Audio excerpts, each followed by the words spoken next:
Hello, good morning, नमस्कार। सभी का स्वागत है स्पिरिचुअलिटी मैटर्स अध्यात्म की और मेरे इस चैनल पे। आई होप सब अच्छा कर रहे होंगे अपनी लाइफ को एंजॉय कर रहे होंगे, गीता सत्रों का आनंद ले रहे होंगे। हमने श्रीमद् भगवद गीता शुरू कर दी है।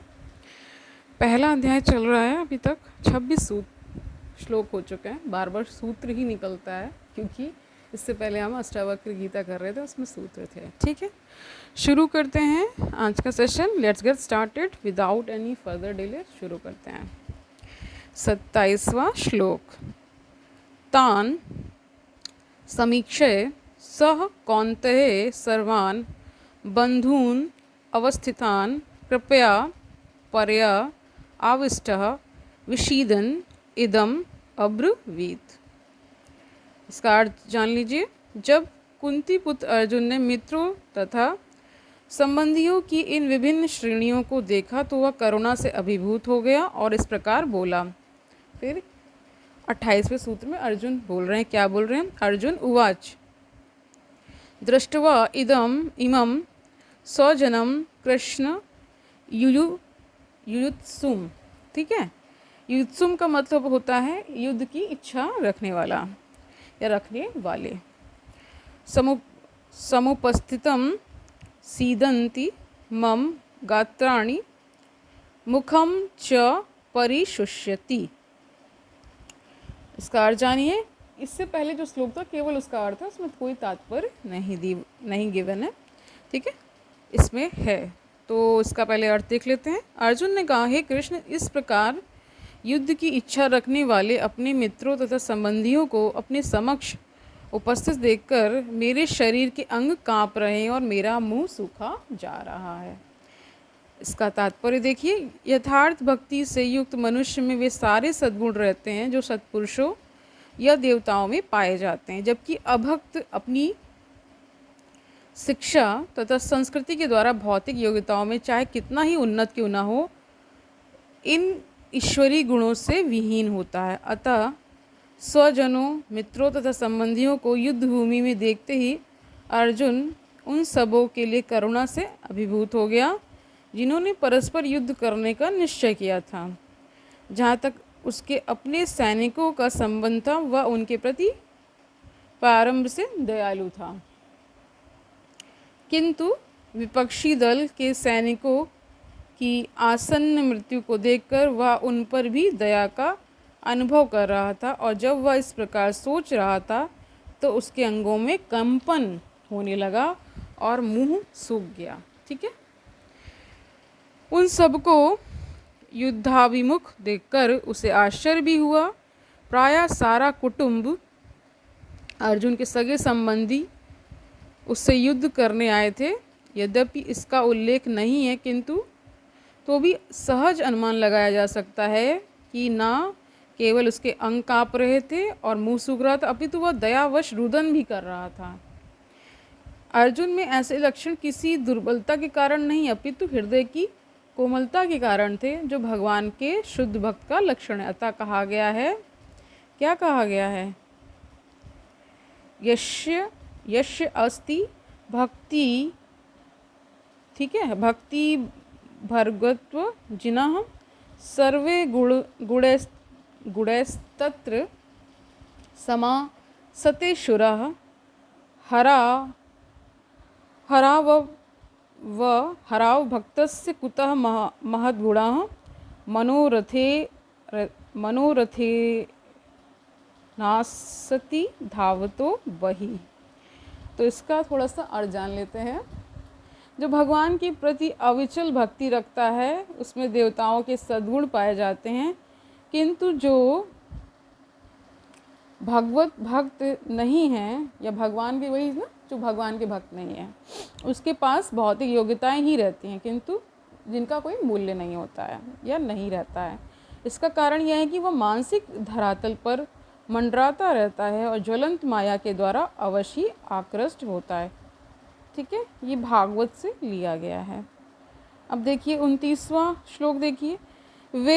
वे पथु च शरीरे में रोमहर्षा च जायते गांडीवम सन सते या संशते हस्तात् त्वक् च एव परिहयते यानी परिदहयते यानी जल रही है, या दहते हो सकता है ना, क्योंकि कई बार क्या होता है, अगर आप संधि जो है पूरी अच्छी तरीके से नहीं जानते तो संस्कृत में ये सारी चीज़ें होती थी, कहाँ से क्या वो जुड़ेगा और कैसे उसको उच्चारण किया जाएगा। ठीक है, परिदहते हो जाएगा, क्योंकि जब आप इसका अर्थ जान ले रहे हैं तो उस हिसाब से समझ में आ रहा है।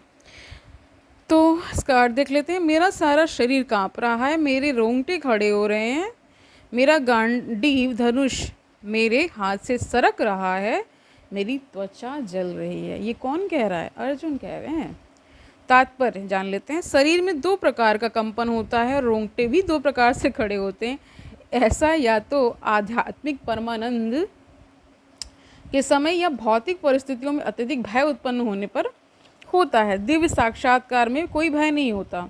इस अवस्था में अर्जुन के जो लक्षण हैं वे भौतिक भय अर्थात जीवन की हानि के कारण है। अन्य लक्षणों से भी यह स्पष्ट है वह इतना अधीर हो गया कि उसका विख्यात धनुष, यानी अर्जुन के धनुष का नाम गांडीव है। ठीक है, तो विख्यात धनुष गांडीव उसके हाथों से सरक रहा था और उसकी त्वचा में जलन उत्पन्न हो रही थी।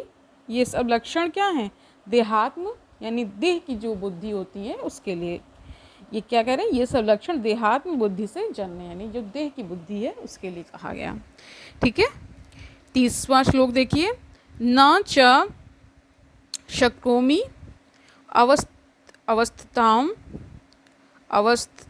अवस्था से आया ना, अवस्थितुम भ्रमति इव च मे मनः निमित्तानि च पश्यामि विपरीतानि केशव। ठीक है, केशव श्री कृष्ण जी के लिए ये शब्द है। ठीक है, आगे देखते हैं इसका अर्थ। मैं यहाँ अब और अधिक खड़ा रहने में असमर्थ हूँ, यानी समर्थ नहीं हूँ। मैं अपने को भूल रहा हूँ और मेरा सिर चकरा रहा है। ठीक है, तो ये सारे क्या, इससे आप क्या समझ पा रहे हैं कि ये नॉर्मल इंसान के लक्षण हैं। ठीक है, इतना सब युद्ध देख के ये भी दिख रहा है कि अपने ही लोगों को मारना है ना, तो उसमें कहीं ना कहीं राग मोह ये सारी चीज़ें अर्जुन के हृदय में आ रहे हैं, इसीलिए ये सारी चीज़ें, और सिर चकरा रहा है। हे कृष्ण, मुझे तो केवल अमंगल के कारण दिख रहे हैं। इसका तात्पर्य देख लीजिए। अपने अधैर्य के कारण, यानी धैर्य जो नहीं होता है उसको बोलते हैं अधैर्य। अपने अधैर्य के कारण अर्जुन युद्ध भूमि में खड़ा रहने में असमर्थ था और अपने मन की इस दुर्बलता के कारण उसे आत्मविस्मृति हो रही थी। आत्मविस्मृति का मतलब है कि जब आप बहुत डरे हुए होते हैं ना तो आप भूलने लगते हैं चीज़ें, सर चकरा रहा है उनका। ठीक है, तो इस तरह से नॉर्मल मनुष्य के भी यही लक्षण होते हैं। मान लीजिए कोई ऐसी कभी लाइफ में सिचुएशन आ जाती है तो ऐसा होता है कि आप अपना ऑफिस ही भूल गए, रोज़ वहीं जाते थे लेकिन अब आप इतनी ज़्यादा डर चुके हैं कि ऑफिस ही भूल रहे हैं, नहीं याद आ रहा है। ठीक है, ये ऐसा होता है। भौतिक वस्तुओं के प्रति अत्यधिक आसक्ति के कारण मनुष्य ऐसी मोहमयी स्थिति में पड़ जाता है। वही जो मैंने बताया, भयम द्वितीयाभिनिवेशता से आती, भागवत से लिया गया। ऐसा भय तथा मानसिक असंतुलन उन व्यक्तियों में उत्पन्न होता है जो भौतिक परिस्थितियों से ग्रस्त होते हैं।